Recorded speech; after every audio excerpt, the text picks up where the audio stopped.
we can start. So my name is Karen. I am part of the marketing team at Pezesha. So we wanted to take you guys through a training to improve. We've seen a lot of people normally apply for loans at Pezesha, however, not a huge amount of people get access to the loan. So we just wanted to take you guys through a brief training to show you how you can be able to improve your credit scores. The minimum amount of times one can be listed on the CRB before you get a loan. And yeah, if you have any questions for us, you can always ask and then we will be able to respond to them.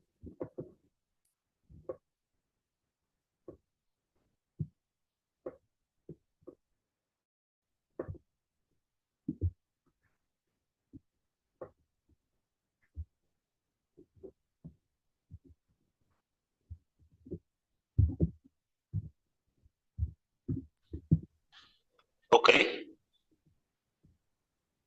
Okay, so I'm here with my colleague Fidelma.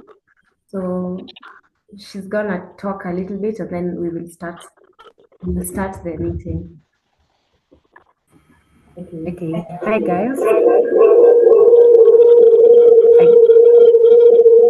Just a moment.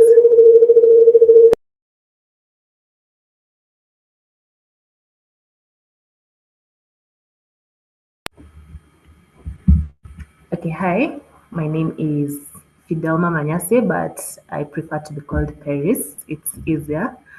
I work for marketing in Pezesha, and we're basically here to educate you about the credit score, how to improve it, so you can better apply for loans in institutions and be successful while doing it. Yes.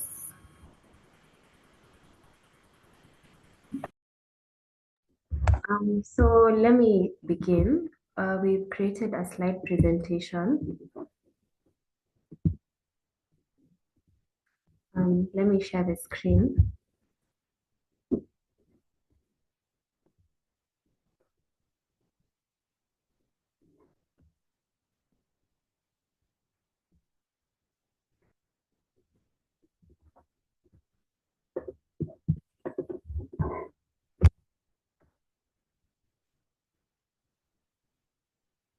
So, a moment.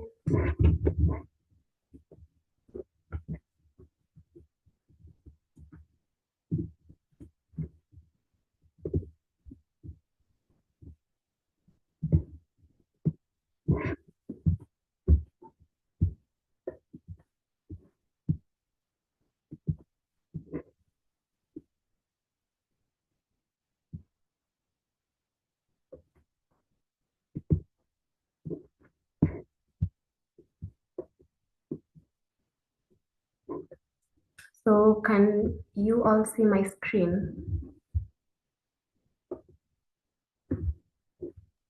Yes. Okay, so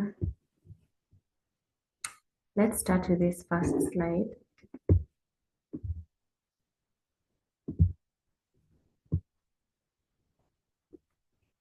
Okay, so let's start with this first screen. E-program, we are calling it financial fitness. It's basically for the SMEs who want to find out why they're not getting loans kutoka kwetu. So that's why tuko na hii training. So ukiona hapa, what we're basically saying here is our statistics show us that regardless of the amount of people wenye wame apply for loans na wamekuwa able to get a loan, a lot of the people they get rejected. Now there are three different reasons why people get rejected. So kama some of you, kuna wenye wame rejectiwa at the application stage, kuna wenye wamerejectiwa juu ya credit score na wengine wanarejectiwa kwa sababu they paid the loan late. So kwa hii presentation nataka tu kuwaonyesha like why you rejected, tuseme you've been rejected at the poor credit score, like, and you see here is where a lot of people by the way fall off. Most people wanakwanga na credit score iko below what we require for you to get a loan. So that's why we have this, to just show you what you can be able to do to improve your score. So kwa application utapata huyu mtu alikuwa na credit score mzuri, aka upload kila kitu, ikakuja kwetu, akapata limit hadi ikakuja kwetu. So ameapply for like 10,000 shillings ama 20,000 ama 30,000. Akifika hapo kwa application anakuwa rejected. So akikuwa rejected, most times inakuanga kwa sababu probably ametumia documents zenye si zake, ametumia fake documents ama ameomba mtu, so ameenda akaomba maybe your next door neighbor, so the details on the things the details on tuseme your business registration documents do not match what's on your ID. So at that point mtu anakuwa rejected. Pia inaweza kuwa kwa sababu uko na credit score mbaya. So ukiwa na credit score mbaya, for you to get a loan from us unafaa kuwa na credit score ya around 450 and above. So most of the people actually wanakwanga na credit score iko below 450. We will show you how to improve your credit score also. Haya, late repayment is the third reason why a lot of people get rejected. So kama apply for a loan and then ulipe late, once ushapata umepita these two processes. The first is the application, the second one is the credit score, and then now you're on the third one. Now you're on the third one. So ukiwa on the third one ni ushapata loan. So umepata loan, kitu yenye inaweza kufanya ukose kupata loan the second time ni kama umelipa late. Na late ni 14 days. So ukichelewa kulipa na 14 days, automatically we consider you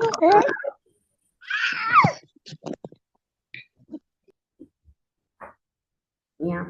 Okay, so through hii presentation tutaonyesha how to use our app, the loan qualification criteria, how to understand your credit score na mtu analipa loan aje. Like once ushapita the first three, unalipa aje loan.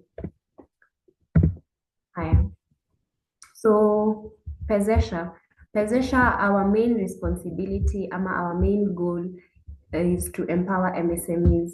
So we mainly deal with SMEs. We don't give loans to individuals. Tunapeana tu to people with small businesses and medium enterprises. Now our aim is to see the businesses grow from small businesses all the way to medium enterprises. So that's our target audience. The duration of this, it will be an ongoing thing. We will be doing it. So we want to train you guys so that you can move to the next step. And then wengine when they also will be interested to improve their credit score, we will also do that. And then we will even share your stories. It will be a very good story to say this person was one of our, alikuwa with a low score, but through the training, they were able to access financing and now they're even growing their limit. So that's why we are doing this training. So the first thing is how to use the app. So before you apply for a loan, these are the things unafaa kukuwa nazo. So lazima ukuwe na identification card. Like you have to have the physical copy so that you can take a picture of it. So a front and a back picture of your ID, because we also need the details on your ID. The second thing you need is your business permit. Business permit ama business registration. So it depends with the nature of your business. So utapata kuna mwenye hana business registration documents but akona license. It works. Na kuna wale wenye they have smaller businesses wenye they don't have business license. So what they normally use ni receipts za kanjo. Hizi zenye zinalipangwa once a week ama daily. You can also use that as proof of proof of business, because anybody can say they have a business, but you have to have those documents to prove that you actually have a business. Haya, the third thing is we will need a picture of yourself and a picture of the business. The fourth thing, we will need the KRA PIN number or PIN certificate. And then the last and the most important thing is your personal 12 months M-Pesa statements. The reason we ask for 12 months is because we want to see that you've been in business for more than a year. So that's why we ask for your personal M-Pesa statements. And these personal statements are the ones that give you a score. So for you to get a score, hiyo ndio ufike hiyo point, tunaangalianga M-Pesa statements zako, na that's why we require them. How to use it, you sign up, unaandika your number, and then it will give you a prompt, it will give you a code, you put the code, and then you go to the next step is fill in business details, unajaza details zako za biashara, and then after that point, after umejaza details zako, kuna hizi KYC, and then utakuwa requested for your M-Pesa statements. So for your M-Pesa statements, after you've been asked for your M-Pesa statements, we will score them. So after scoring them, hapo ndio unapata limit. So unaona mtu mwenye ako na tuseme kama like this example here, this person has a score ya 567. So 567 is above the score that we normally check. So the score that we normally check is usually 450. So 567 iko above 450. So tunaona huyu amepata a loan limit. So the loan limit ni ya 70,500 shillings.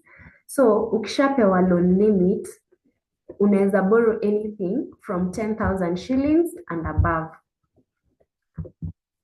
Haya, okay. After that step, una apply for a loan, and then after you apply for a loan, unapewa, tuseme kama in this case, this person applied for a loan ya 50K.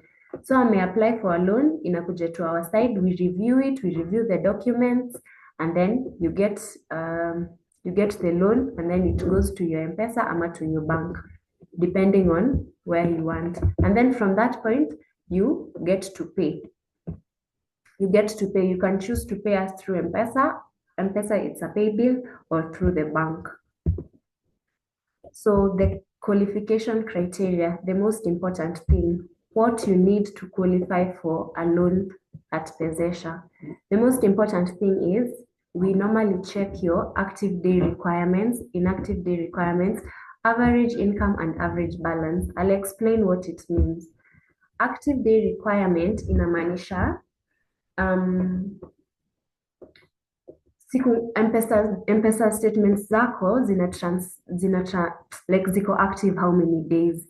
That's what once umezifeed kwa our credit score, this is what we check. So we check how many days have you been active, how many days have you transacted using M-Pesa in your business, how many days have you been inactive.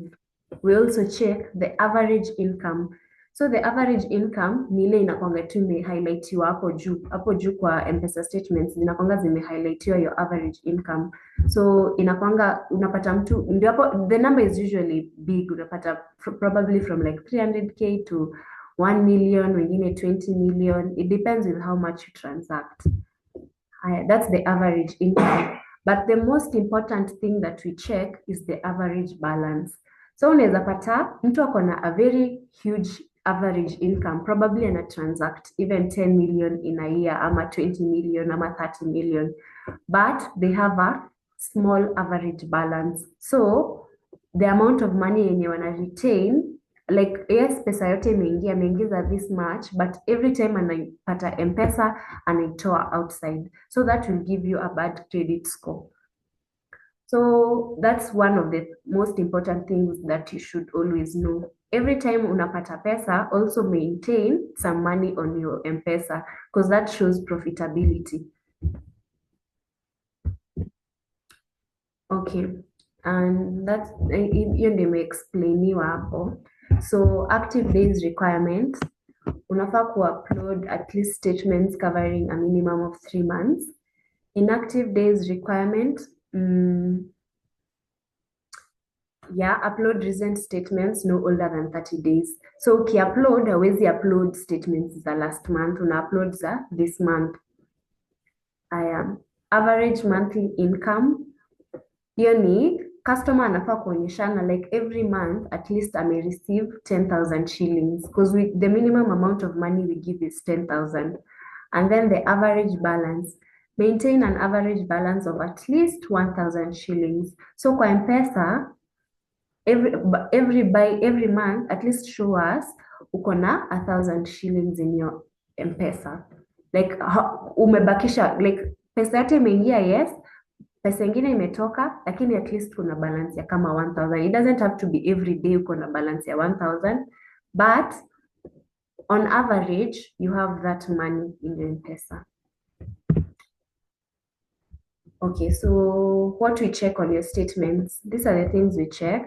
We check a lot of things. We check your cash flow, we check your trends, we check yeah, una borrow pesa from how many times you borrow from other institutions. So that's some of the things we check. We also check if you are betting. If you bet a lot, you probably will be rejected. If you borrow a lot, you will be rejected as well. Pesa yenye inaingia na yenye inatoka. Kuna watu wanatoa more than they are making. So I don't know I don't know how to explain it. Like unapata mtu wako na hadi overdrafts. We also check that. Overdraft ni kama fuliza. So we check that as well. Yeah. So we check your net income versus cash flow as well.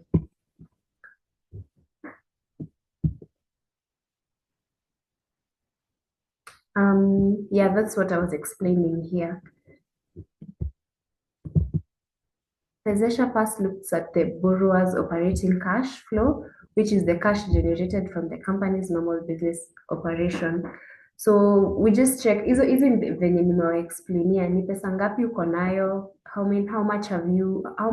much do you have? Yeah.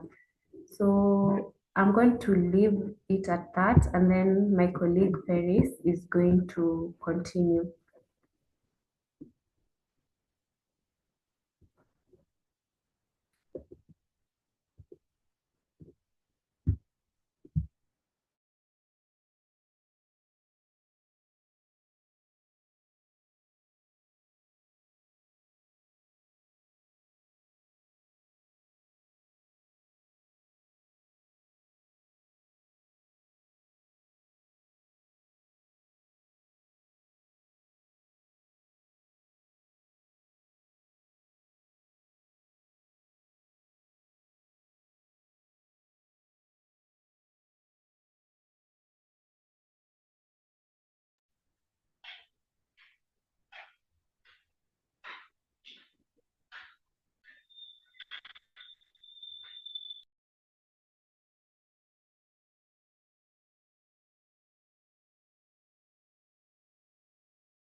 Hi guys, so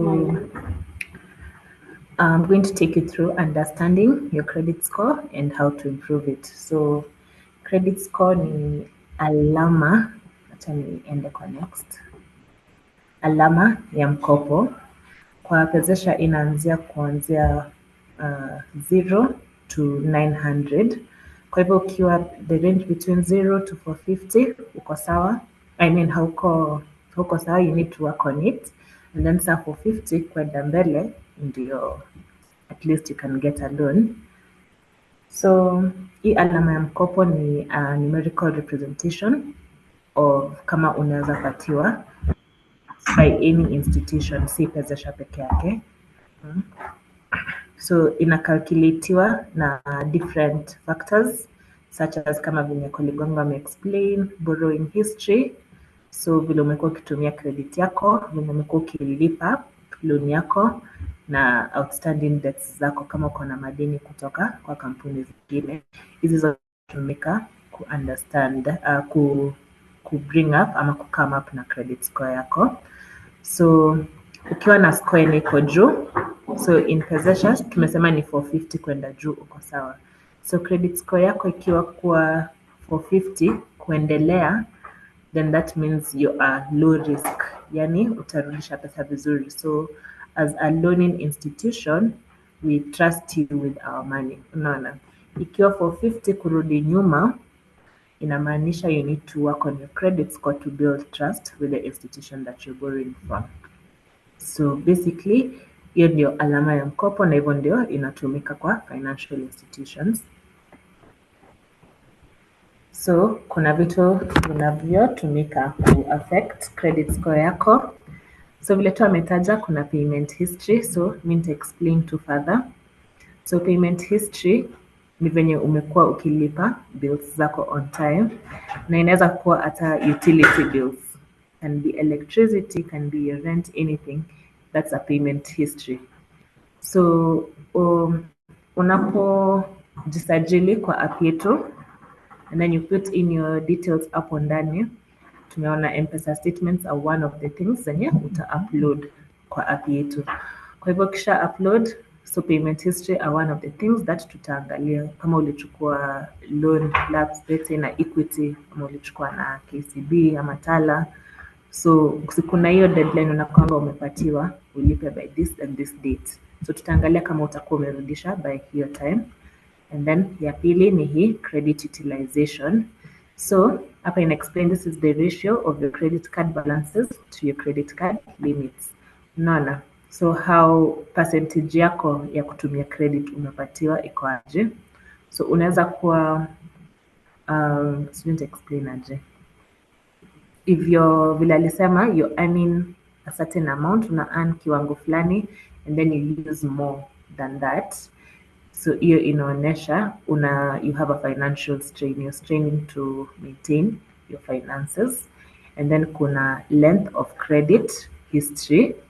So umekuwa na hizi loan for how long? Unaona, I think the more kuna a credit history, the more credit score yako itakuwa better.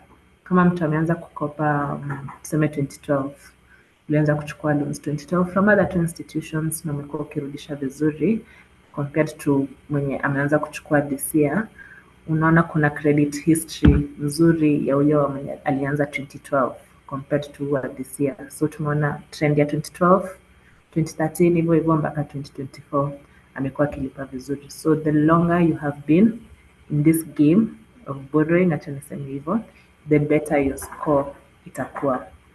And then kuna new credit.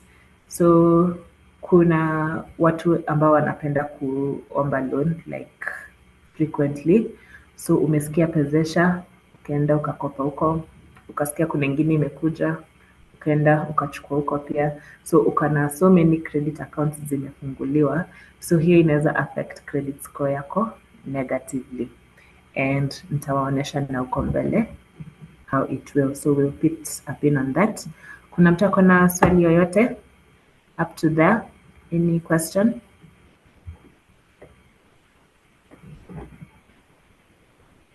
Tuko sawa? Yeah, I do. Kuna yoyote?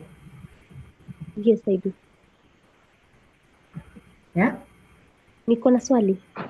Yes, ask. I think just Karen alikuwa amesema before that you supposed to pay the, is it 14 days ama 14 days after the deadline of paying the loan. Number 2, the place Karen had said you're supposed to give your statement of 12 months. Then akakuja akasema statement ya 3 months. So what applies where? Thank you. Okay. Kwa kwanza ya biashara, acha niseme unafaa kuwa operating for at least 6 months kwenda juu business yako. Statements nayo tunatumia yako personal, not to gauge you, not the business. So wewe yako utatumia 12 months, hiyo ndio inahitajika na ikuwe full statements.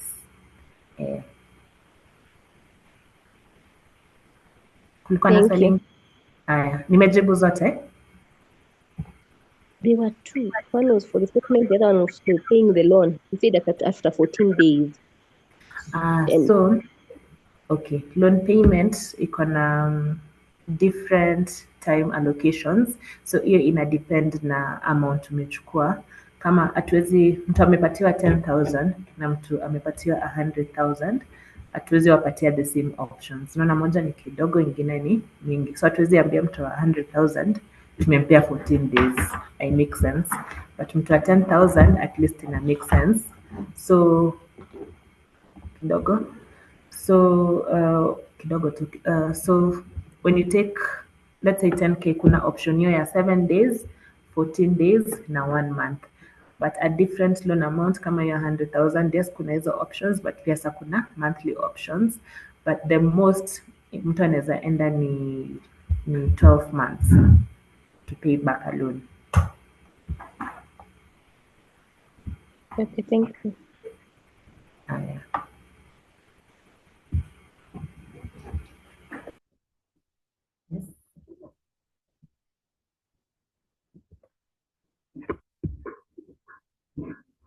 So what I was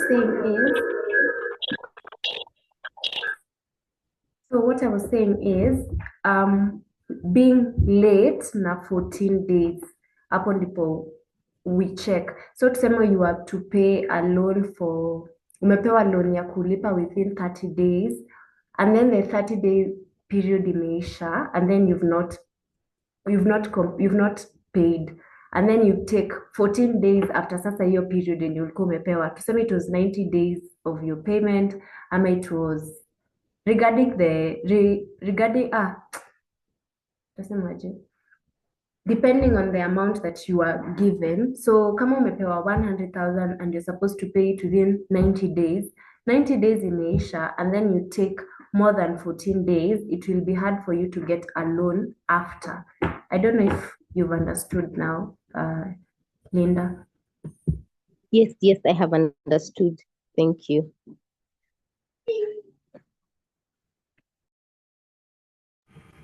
So if there's no other question, I think nitaendelea, and then tena in bits hivyo mpaka kila mtu aelewe.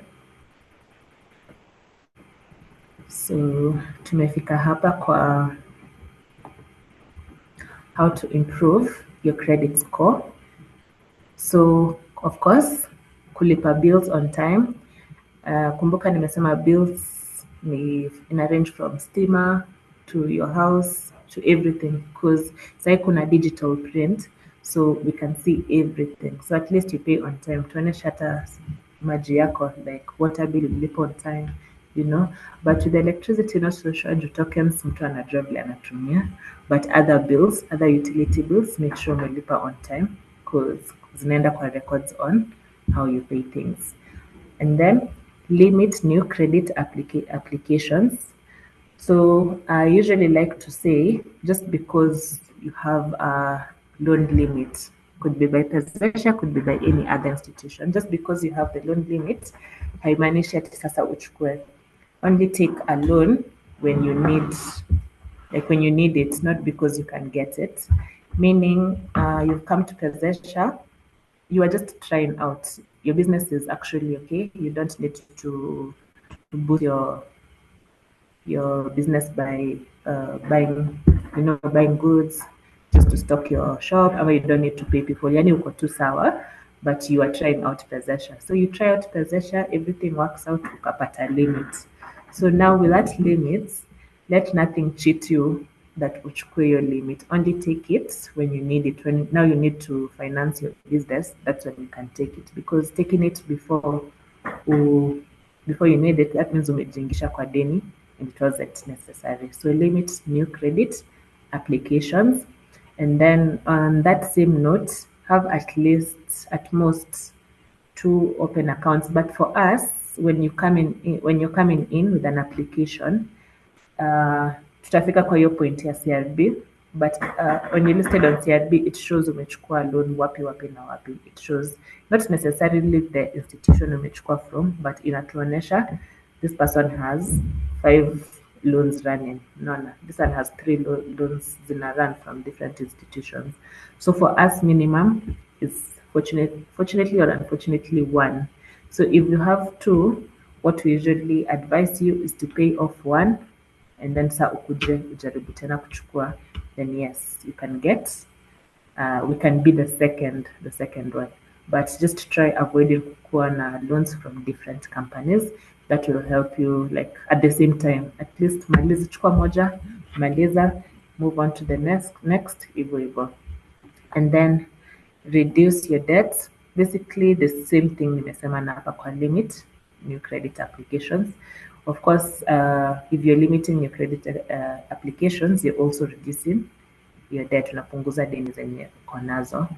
And then check your credit reports regularly. So CRB, under CRB kuna 3 bodies, kuna TransUnion, kuna Metropole na kuna Kenya something. Tutafika tu hapo ni explain. So hizo places tatu you can use it to check. I think for TransUnion, the first time you check it's free. You check your report, it's free. So the report inakuonyesha credit score yako. So this is how all the financial institutions view you. Itakuonyesha score yako and like your borrowing trends, vile umekuwa ukichukua mkopo from one institution to another. So check your credit reports regularly, juu pia inaweza kuwa imechange, and you can call TransUnion uulize mbona score yangu imedrop na nililipa this certain loan. Unaona? Yes. Next ni hapa, how to increase your loan limit. So you can increase your loan limit by improving your credit score. So credit score vile tu nimesema, hizi points za huku juu, which I hope tumeshika si wote. This is how to improve your credit score. So you improve your credit score. Let's say ulikuwa 448, ukapanda ukakuja ukakuwa 450. Hiyo ni improvement, hata kama ni points mbili ni improvement. Utoke 450 uende 500, that's an improvement. So mtu ako 450 na mtu ako 500, of course hawawezi patiwa the same loan amount, because 500 anaonyesha ako trustworthy, ako trusted with more money. No, so that one will get more. Increase your revenue and profitability. Of course, pia mtu ana earn more, haizi get the same amount na mtu ana earn chini yake. Meaning, if in my business, I get a profit of, let's say 500,000, and then kuna mwingine yake ni 100,000. Both are good profits, but we can't give mtu 500,000 as a profit na mtu 100,000 as a profit the same amount. Of course, mwingine atapewa more na mwingine atapewa 100, but that doesn't mean 100 atakwama hapo for life. Of course, akitumia the money vizuri to improve the business. So you're taking the money to better your business. So the goal is to move from your 100,000 ufike hata kwa 500,000, and in the process increase your loan limit for next time ukitaka kuchukua for something else. And then improve your business financial health, which is basically the same. Vitu kama hizo cash flow, venye pesa inaingia na venye inatoka kwa account yako. So huwezi kuwa una earn hiyo 500,000, hiyo ndio inaingia kwa account yako, and then kutoka unatoa 700,000. It's possible because you can do it through loans. Unaona, there's no balance. So improve your ratio ya borrowing to income na borrowing. So that's how you can improve and increase your loan limit. And then so tumefika kwa CRB. Before niende kwa CRB, hapo kwa credit score na how to improve your credit score na how to increase your loan limit, I hope tuko sawa. I'll take questions. Kemi, kwa sawa? Tuko sawa. Sawa. Tuko sawa. Linda? Tuko sawa na kusikia. I'm seeing some of the reasons why nilikata kunipatia loan in the first place. Some of the things that I was concerned are coming clear now. Okay. That's nice. So, Linda, how about you? Hello, I have a question. I'm okay. Yes. I'm okay. Sorry, I had to be distracted. I was receiving a package, so I'll just check kama mmerecord mnitumie link ya that part. I'm really sorry. I had to go and receive a package, so. No problem, no problem. Okay. Someone had a question. Timothy. Yes. Now, Yes. I don't know if there are two Pezesha loan apps or it's just one It's one. from the Play Store, because the one I'm using didn't give me those options that the one Linda was highlighting, where I need to upload the photo, the wherever. It was Okay. giving me the M-Pesa statement. Now the problem I had, it gives you two options: to upload the M-Pesa statement, then you can add your bank statement. But before I could even add the bank statement, it already Yeah. scores with the M-Pesa statement. So I was wondering, why do you put the second option where you can add the M-Pesa statement, then the bank statement, but it scores first before even you could add the second option of the bank statement? Okay. So according to what I understood, I also asked the question while I joined Pezesha. So the bank statements, the M-Pesa statement ndio inatumika for the score mainly. So hiyo itatolewa, M-Pesa statement inatumika for score mainly. So ukitaka kuongeza score yako, if you have another M-Pesa line, you're advised uupload hiyo statement pia cause inaweza pandisha. Kuna watu wamepandisha hivyo, waliweka M-Pesa statement ya kwanza ikakuja let's say for 48. Unaona for 48 ni points mbili tu peke yake ufike for 50. So walikuwa na line nyingine, waka request pia M-Pesa statement ya hiyo line wakaweka hapo. Uzuri hiyo ilikuwa na good balances ni nini, kwa hiyo line anaitumia vizuri, akai-upload ikapanda from hiyo for 48 ikaenda for 60 something, which is now ako eligible to apply for a loan. Okay. So for the bank, now to answer hiyo hapo kwa bank inakuja kwa loan limit. Si ushapita point ya credit score yako imekuja for 60. At the same time, app inakuambiaga you qualify for this amount. Let's say ni 50,000. You've qualified for 50,000 because also using that same M-Pesa statement, system ime auto generate that we can give you a loan of 50k. So kwa hiyo 50k you're like, I don't need 50k, nahitaji 100. So that's when unaingisha sasa bank statement yako back up that bank yangu iko na this amount, even ndio vitu ziko kwa bank, can we add more using now my bank statement. So bank statement, it doesn't help much kwa credit scoring, but kwa kuongeza limit hapo ndio sasa inaingililia. Okay. I think for me it did the opposite. I did my M-Pesa nikakuwa na 440.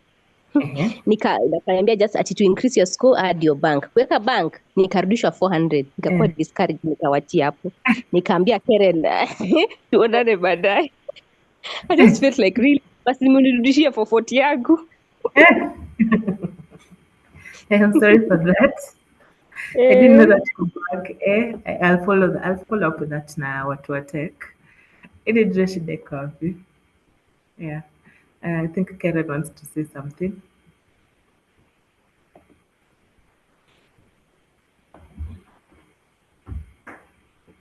So that normally happens kama you, how do I put it? If your statements are, you might think the other side you're better, but it's not really better.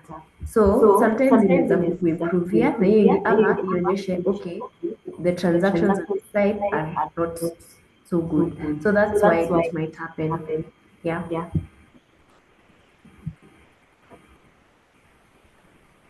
So also another question. So if we are okay with hapo kwa credit scoring na how to improve credit scores na limits, let me go to the next part, which is now the CRB.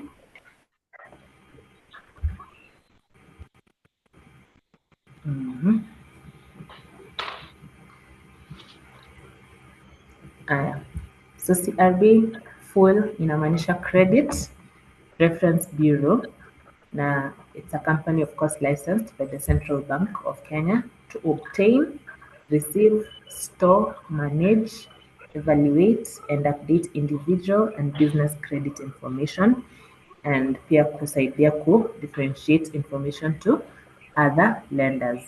So kazi ya CRB, nikikupea pesa, if I give you, let's use someone else. If another company, another financial institution imekupea pesa and they don't update it on CRB, sasa sisi ukikuja Pezesha, there's no way nitajua how you return the money, vitu kama hizo. So hiyo ndio kazi ya CRB, kuweka hiyo issue yote. Usually Wakenya husema ati niko CRB, but truth of the matter ni kila mtu ako CRB. So it's either you're on there negatively or you're there positively listed. So you can either be negatively or positively listed on CRB. So that's basically the story ya CRB. So out na data yao from debtors ni akina CC na debt collection agencies ama some offices with public records. So that's where they get the data. And then utilization, that's we use CRB vile tu nimesema to get the reports of your borrowing history majorly. Majorly financial institution use them for the history. And then sasa hapa ndio examples zile nilikuwa nasema. Nakumbuka you mentioned TransUnion, Metropole and Credit Info Kenya.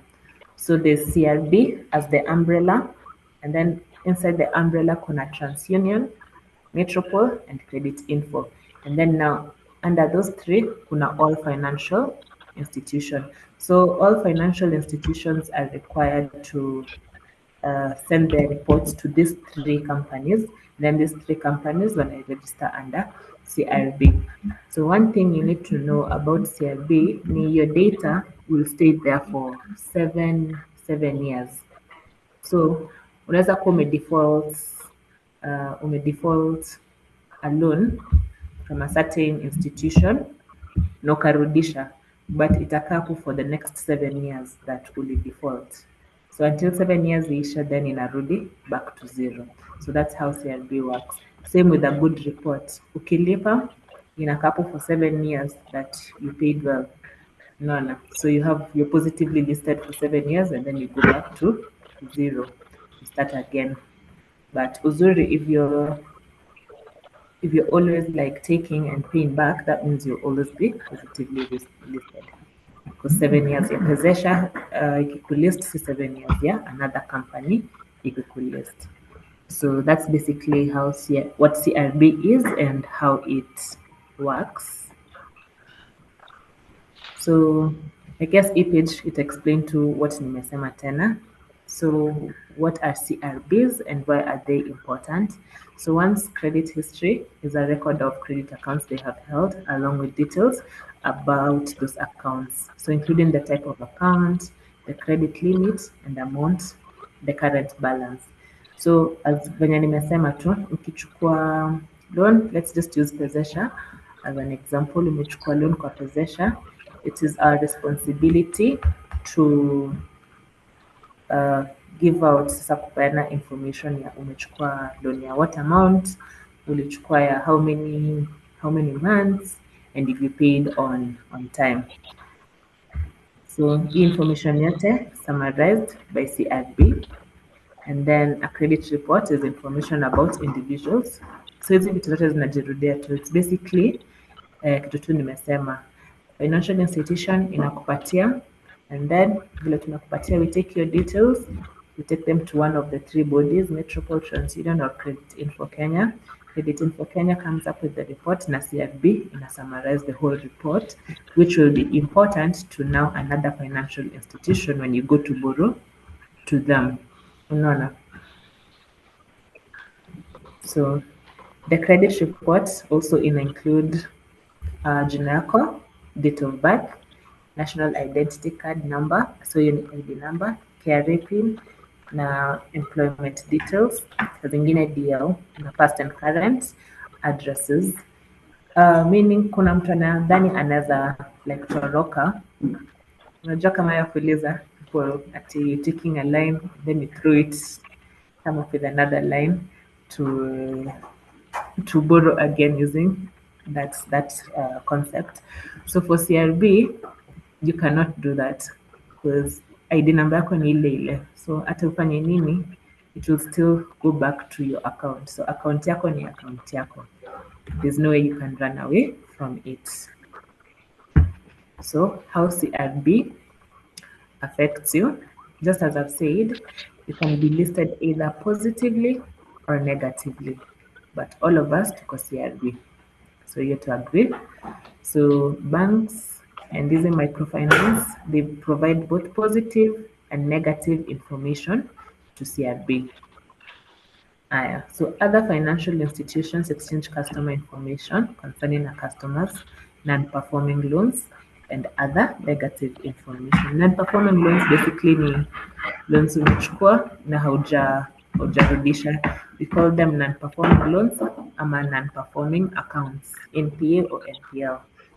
That's what we call them. So that's why I was saying, remember kuna time nilisema ukishapita point ya credit score, so umefika 450 ukapita, ukaambiwa limit yako ni 50,000. So kabla tutume hiyo 50,000 kwa M-Pesa account yako, or you prefer the bank, kabla tuitume tu kwako, we now go check CRB. So CRB ndio itatuambia now I mentioned NPA, non-performing loans ama non-performing account. So that's what we are checking on CRB. Uko na loans kwingine? Yes. So kuna two types. Kuna mwenye ako na loans but analipa vizuri in other institutions na kuna mwenye ame default. Unfortunately, both of you will not get an amount. Reason being, you have two open accounts. You have one with company A and another one with company B. So I, as a lender, I'm risking by being the third one because maybe I'll be a burden to you. Kumbuka sijui venye utaturudishia, and you make sure, okay, company A and B has niusu, but me being the third one, me ndo the lowest priority. So siko sure kama I'm risking by giving you compared to mtu ako na loan moja peke yake with another company. So at least you can at least manage two, but three, no, I don't think so. So usually mtu akiwa na mbili, tunawaambia we don't scrape you completely, we tell you at least pay off one. Kwa hizo mbili lipa at least moja, and then come again and retry to apply. You won't start from scratch. Utaanza tena ati tuma picha ya ID, sijui business permit. No, you will continue from where you left off, which is hapo pa ku apply for the 50k. So you apply for the 50k again, which is just a press of a button. Literally, unafinya tu your button, apply, inakuletea hizo calculation ya interest rates. It's all system automated.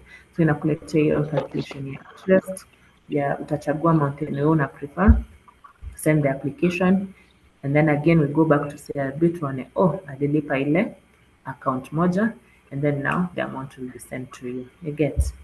So at least utakuwa umedeal na hiyo. For the other person mwenye akona now non-performing loans, that one you're completely scraped off because now you're under the red zone, acha niseme hivyo. So if rafiki yako hajarudishia person A na person B pesa, what makes you think wewe ukimpatia atakurudishia? So it's the same reasoning. If you've not returned pesa ya company A na company B, then automatically utakuwa rejected for getting a loan from us. Yes, so that's what we mean by non-performing loans, non-performing accounts, and open accounts. Yeah. Institution other than banks may exchange positive information with bureaus only with prior written consent of the customers concerned. So saa zingine, when you sign when you take the terms and conditions, ziko hapo. Wali? Questions?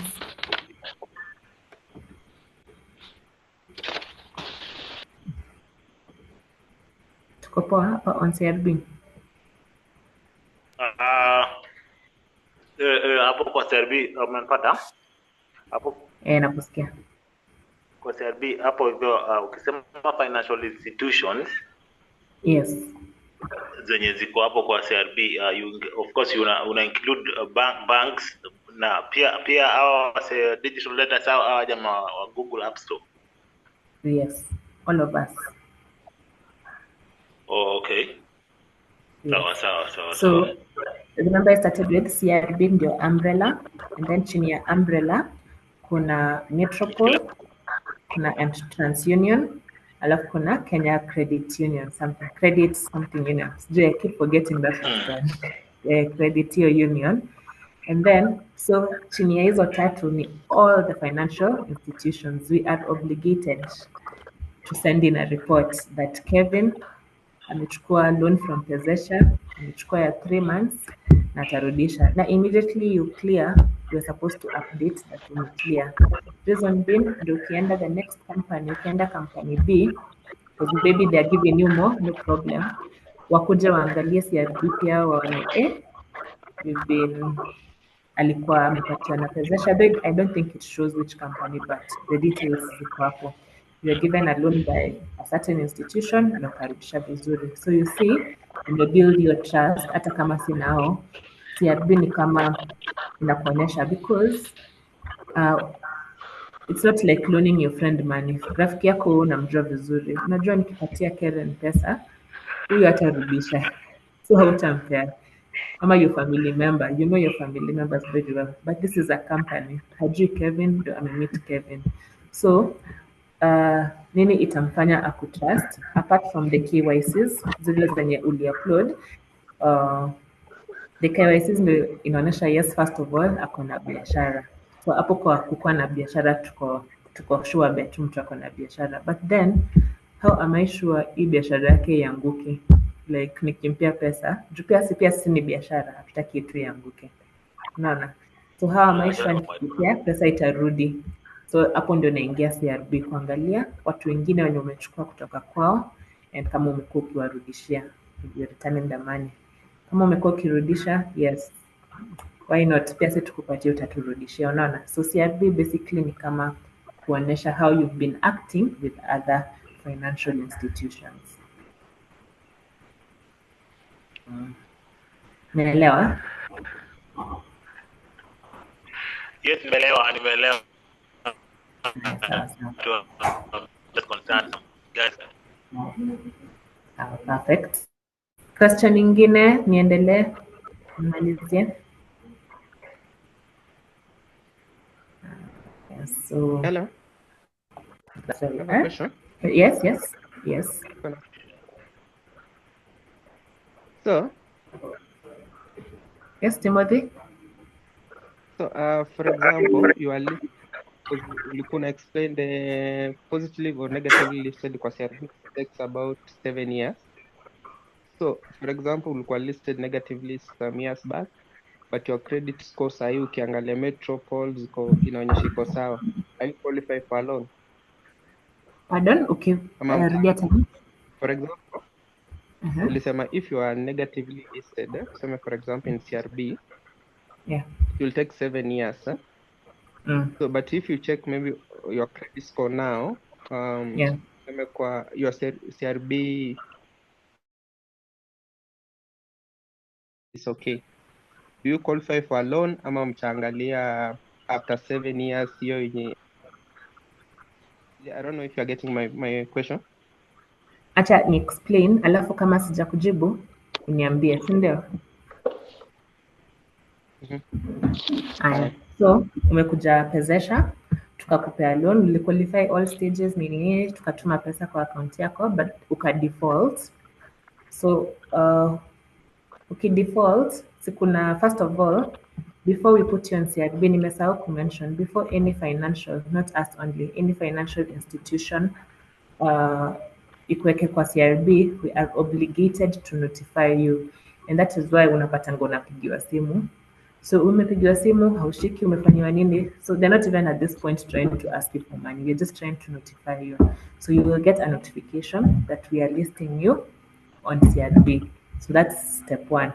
Umepata notification, you've not done anything about it. Juu kuna mtu tutampigia tumwambie tunaweka CRB, aseme analipa. So unaona that one will not be negatively listed. So what was I saying? Yes. So umelenga calls, ukapata notification, kwa CRB. So that listing yenye tumekuweka itakaa hapo 7 years. So tuko 2024, umedefault, ulikuwa umalize hata let's say loan yako kumaliza hii June default. Next month ndio hiyo, kuna grace period of course. Grace period imepita, you're not even communicating because there's a way you can communicate and say, because things happen, life happens, business inaanguka, but you can always communicate with the institution and say, give me this extra amount of time nitakuwa nimewalipia. So there's no communication, no nothing. We list you. The next time this negative listing itatoka from your account, 2024 plus 7 ni how many years? 2024, 5, 6, 7, 8, 9, 30. Utatoka 2030 is when that bad record will be removed, and then you'll be back to a clean slate, acha niseme hivyo.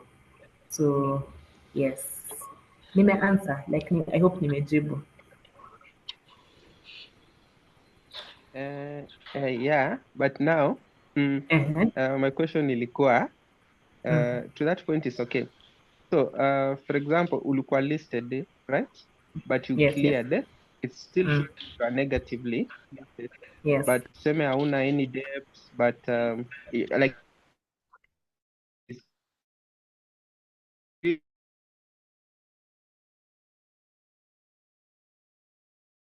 it's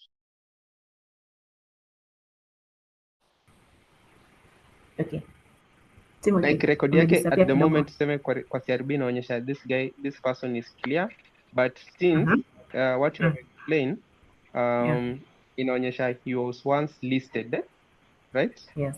Na So bado bado maybe hajamaliza that 7 years. So will you still consider such a person? Bado. we will not.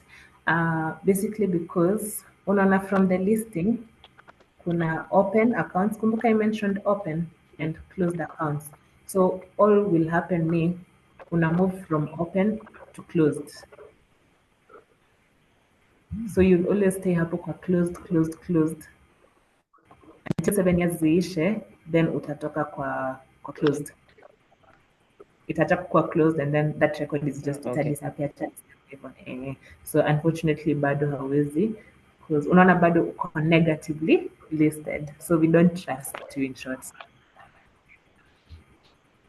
Okay. Yes. Aya, tuko sawa hadi hapo? So effects of being negatively listed, kuna lenders may not be willing. Hata hiyo ndio tumeanza nayo by kujibu swali ya Timothy. So acha tu nimute, kuna mute this. So lenders may not be willing to of course give you the money that you've requested for. So CRB retains customer information of non-performing loans. Hapa imeandikwa for 5 years but ni 7 from the date of final settlement of the amount in default. Alafu bankruptcy data is kept by the bureau for 7 years. So bankrupt, the funny thing is, funny or not funny, when you list yourself as a bankrupt company or even you yourself, then we as a financial institution are obligated to not ask you for our money. However, wewe kukuwa bankrupt itakaa hapo pia for 7 years. So it will be, hata kama like now the situation is over, you're no longer bankrupt, it will still show on record that you're bankrupt. So tunaona ukienda kwa institution ingine au wanaona uko bankrupt hata kama hauko bankrupt, because your information inakaa hapo 7 years. In order to find out once you have this status, one will need to register. So vile tu nilisema, register under any of those 3 bureaus, TransUnion, Metropole ama Credit Info Kenya. You can register as a lender ama borrower. So sisi tumeregister as a lender. Wewe unaweza register as a borrower and then you can keep tabs on your report. Uone kama inapanda, kama inashuka, and then same report ita indicate where the problem is or where you're doing great, so you can continue kama unaendelea vizuri, ama if you're doing badly, same report inaonyesha what you can improve on. So if one is listed, they must fully repay. So ile loan ume default lazima ulipe yote just to clear your name, ndio itoke from being an open account to a closed account. And then alternatively, one could work out a payment plan with the lender and inform the CIB. That's when I said we've tried like default and you're not communicating. I'm sure most financial institutions, including us Pezesha, due date yako ilikuwa 20th June. 20th June, life happened, you don't have the money. Why just not call us and tell us this and this has happened? Can I pay you back next week? Unaona, you've communicated. So just inform us. Kuna watu wanakujanga mpaka to the office and they explain themselves because maybe the phone is not enough for them. They explain this and this has happened. Kindly give me this amount of time nitakuwa nitarudisha. So we are working out a payment plan ndio si end up CRB. Yes. And then I think among the last part, importance of a good credit score. So obtaining a loan from a bank, MFI, or any financial institution. So importance of a good credit score ni hiyo one. You can get a loan from any financial institution. Kindly note that every financial institution iko na niseme passmark, iko na passmark yake when it comes to credit score. Yetu tumesema ni 450, ya kwingine utapata ni another score. So yetu ni 450. Getting lower interest rates. So of course mtu ako na let's now work with people with good credit score, right? Kuna mwenye ako na 550, so that's a good one. Na kuna mwenye ako na 600. Of course, when it comes to loaning, let's even assume because M-Pesa statements zao zinafanana, let's assume wote wamepatiwa 100,000. But tu mwenye score yake ni 600, hiyo 100,000 atarudisha ikiwa na interest low. Anaweza patiwa like 3%, whereas huyu mwingine wa 550, interest yake let's say itakuwa 6% just because of the credit score. So a good credit score equals a low interest rate and then qualifying for higher loan amounts. So the same person wako na same M-Pesa statement, same bank statements, let's say zinaonyesha the same thing like at face value, but then credit score ya huyu ni more than ya huyu. So mwenye ako na 600 is more likely to get a higher loan amount compared to mwenye ako na 550. Remember, they are both good scores, but the higher one is likely to get a better deal. For some institutions, getting a job, kuna some companies, they look at your credit score before hiring you. We are moving into that direction as a country ama niseme continent. So for some jobs, wameshaanza kuangalia credit score to get a job and then starting a business. So in order to start a business, some people need loans. Unfortunately for Pezesha, we loan to starting businesses. That's why I stated at least to go in business for 6 months. But remember, kuna other people who can give you capital, working capital ya kuanzisha sasa biashara from scratch. So they look at your credit score to see how you handle finances because they may be giving you money to start that business. Many business inaenda kucrash. Aya. So improving one's credit score. Sijui if you can, I don't know, can you guys say this? How you've rated people. Remember we said from, yes?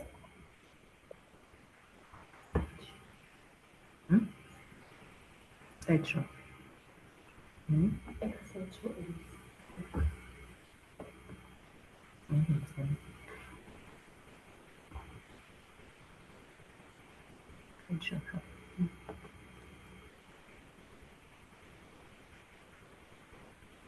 Yes, okay. So, as I stated, it's from 0 to 900. So, this is the upper, red zone, ni high risk. 0 to 100, 101 to 200, you are very high risk. Like wewe, ni ule mtu hatari, hatuwezi kupatia like pesa. Alafu kuna huu wa 201 to 300 na 301 to 400. This one is a medium high risk. You're on your way to becoming good, you're on your way to becoming bad. Yani makosa kidogo uko huku, improvement kidogo uko huku juu. So bado hapa uko pazuri. Aya 401 to 500 kwa medium risk. But sasa kukuwezesha, kumbuka kuna line hapa katikati. Oops, sorry. Kuna line hapa katikati ya 450, but generally for 1 to 500 ina fall under medium risk, for 1 to 600 ina fall pia under medium risk. So pia hawa wako pabaya, you know, at any moment ukose kulipa deni or uchelewe, you can fall huku chini, or if you do the most, by doing the most ni vitu kama betting nini, those things decrease your loan, so I mean your credit score, so unaweza anguka huku chini, and any slight improvement you can become a low medium risk. Low medium risk ni akina nani? 601 to 700, 700 to 800, and then now kuna the people with low risk. These ones are very good with their financial, acha niseme hivyo, so 81 to 900 na 900 to over 1000. So improving one's credit score, what you have to do, lipa mkopo on time, so pay off debt in time, keep debt levels low. So if you have loans, just make sure you're paying them off. And then ile story pia ya apply for one and open new credit account only as needed. Just remember, just because you can doesn't mean you should. Just because umeingia Pezesha apply ukapata loan doesn't mean you should take it now, because essentially you don't really need it. But when you really do need it, hesabu hazijaingiana vizuri this time, and you need to pay your workers, you need to add more things to your shop, that's a good need, so you can take a loan for that. But just because umepewa, hata hiyo pesa hautatumia vizuri, so apply for and open new credit accounts when needed, alafu make regular deposits into one savings account. So kumbuka tulisema tunaangalia pesa inaingia na inatoka, so just make sure account nini yako iko busy, statement ikiingia tuone iko busy, like pesa zinaingia, so make sure deposits zinakuja mingi as compared to pesa inatoka. I remember Karen said make sure at least kuna 1000 bob ka balance kana kingi in account. Then pay bills on time, hiyo tumerudia over and over again. Make sure stima yako, nyumba yako, water nini, you're paying on time. Regularly checking one's credit report, hiyo pia tumesema. Just make sure after this, maybe you can register with TransUnion. At least najua the first time ni free. And then the second time, I don't know if it's 50 bob, I'm not sure. The second time mtu analipanga, but the first time you can register with them and just keep checking your credit score. Even when you're going to any financial institution, unaenda ukiwa roho juu ukijua mi credit score yangu iko sawa, so unless kuna fault kwa system. And then ask lenders to review utility and other bills to grant one credit. So utilities ni the same na bills, kama stima, maji and whatnot. And then case study. So I'll just read it out loud. Mr. Tony is your good friend. He wants to apply for a loan from a reputable online lender and wants your advice on his chances of getting a loan. You query him about his financial history and he tells you the following. So he has taken loans from over 50 financial institutions in the past. He has defaulted on several of his loans and has been notified that he has been negatively listed on CRB. He currently uses up to 70% of his monthly income to service debt. Do you think his loan will be approved? And explain your answer and advise your friend. Yes, nataka kuona kama mmeshika. So questions, I mean answers, sorry.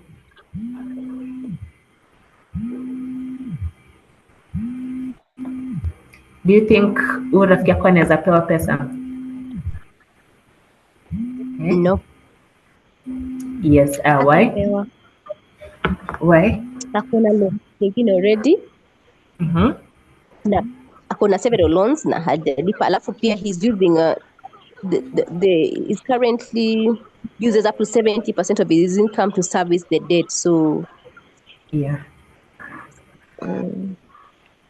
Yes, that's perfect. That's Linda.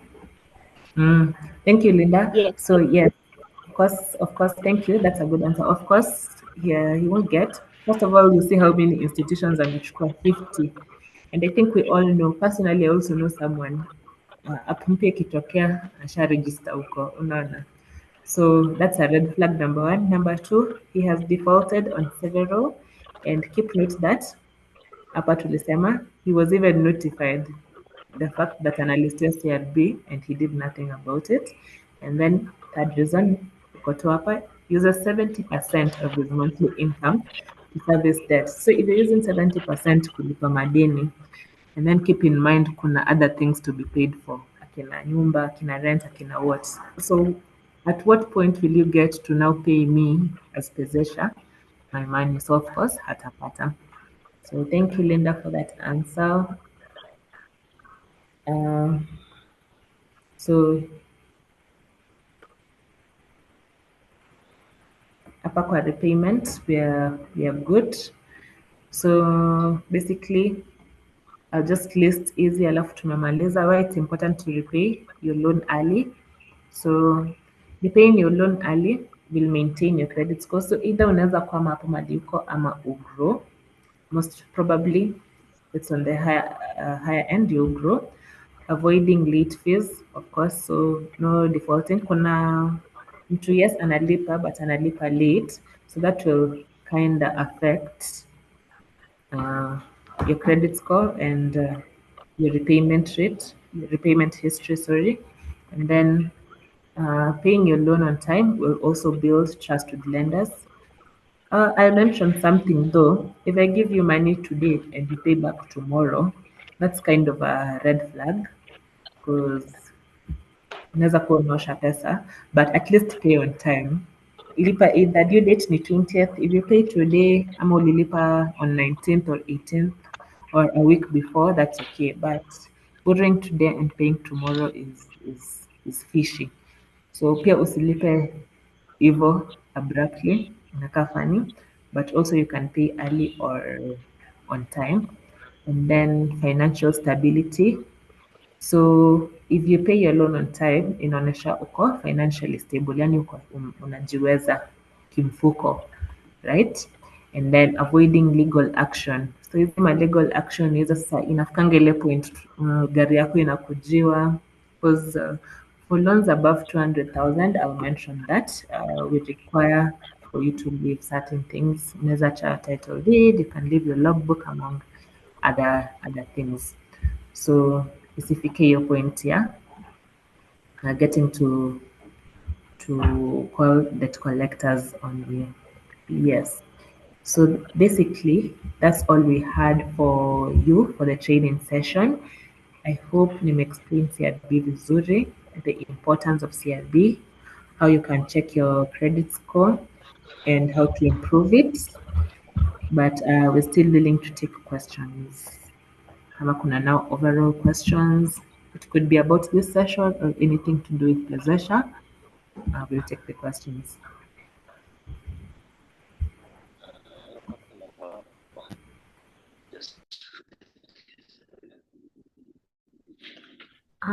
So I've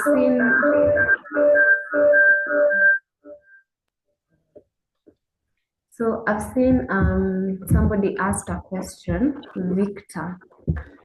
He asked, hi, I've been borrowing from Pezesha for almost 2 years. I had an IPO that I serviced with my last loan I took, and there was a late repayment. That affected my installment payment, but the amount was paid in full on the last month of the installment. Since then, I have tried getting a loan from Pezesha with no success. Is there any way I can be helped?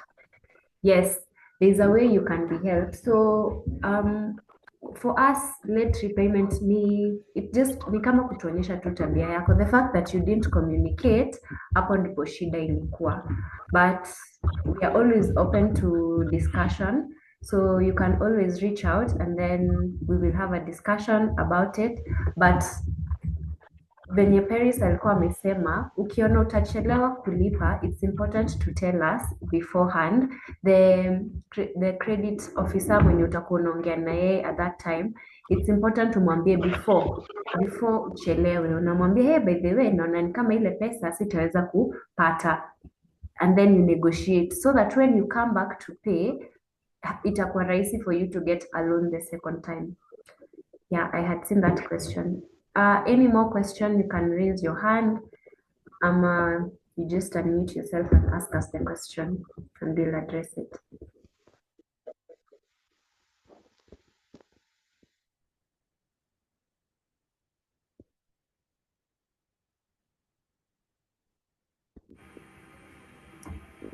Tuko sawa? Any question?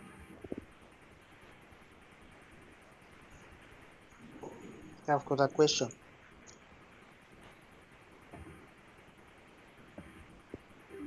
Joseph? Yes, my question Or you is, ask? Yeah?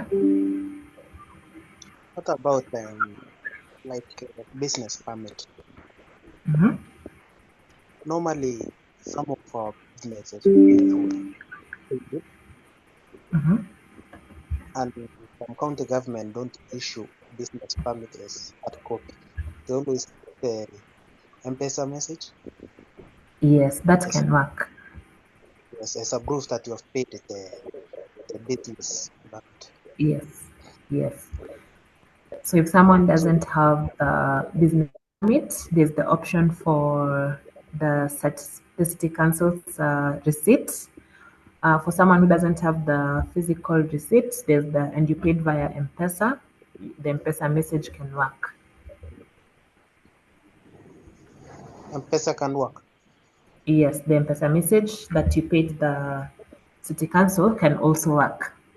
So how can I upload the M-Pesa message? Yet to You can upload take it, you can take a screenshot, then crop to, so unaona ukitake a screenshot unachukua ya the whole screen, then crop to your message ya your payment, and then unai-upload. Also, in case unapata any challenge while doing it on the app, you can always okay, call us here. Yeah. Thank you for that question, Joseph. Any other question?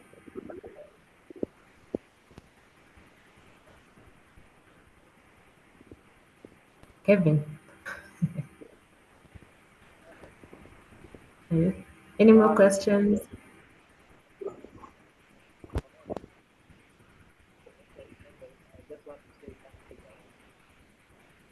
Sikuski, come. I can't hear you. Thank you. You answered so many. Hello, I'm saying thank you Yeah. guys. You've answered so many of my concerns. Okay. Yeah. Yes. The time I had tried to apply and to ask for me to fill in a spreadsheet Okay. for my business, and I fill it and I cover cost, revenue, and cost. And now, because it's become clear about your policies as Pezesha, now I get why you did not qualify, and now I know what I need to do. Yeah. Yes. Amazing. Asante. Yeah. Also, Thank you. Thank you, Kevin, and thank you also for tuning in. I appreciate that. I think is Timothy still online? He had asked a question about the app.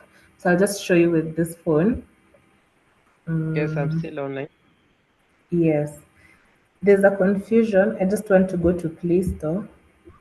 Where's Play Store on this phone? Play Store. So when you type in Pezesha,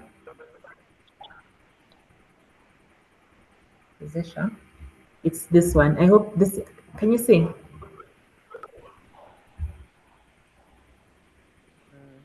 Can't see it clearly. No. It's the one written Pezesha Marketplace. Oh, So I don't know Pezesha Market. Marketplace. Sijui kama kanaonekana vizuri. Yeah, nimeiona. Yes. So that's the one inakuanga. I don't know. I get a similar question with what you ask all the time. Sijui kama kuna app ingine huku inafanana na yetu or something, but ni hiyo imeandikwa marketplace. But also even us as people who work at Pezesha, tuko na yetu ya kusaidia watu sasa kuonboard. So in case kuna challenge on your end with the app, the point of the app is for the customer to do it themselves. Then you don't need an agent or something. But now sasa kuna agent app yetu ya in case you face any challenge, then I can help you from my side.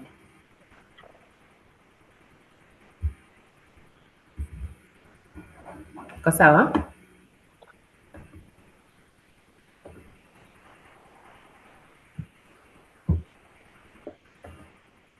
Timothy asked, can you use an agent statement? Allow me, do you have akona number yako? Okay, so we'll just confirm that for you, and then Kevin will answer that. If you can use M-Pesa agent statements.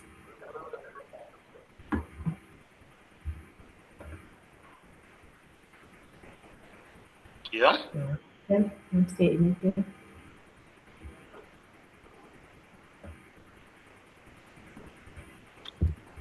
Sorry.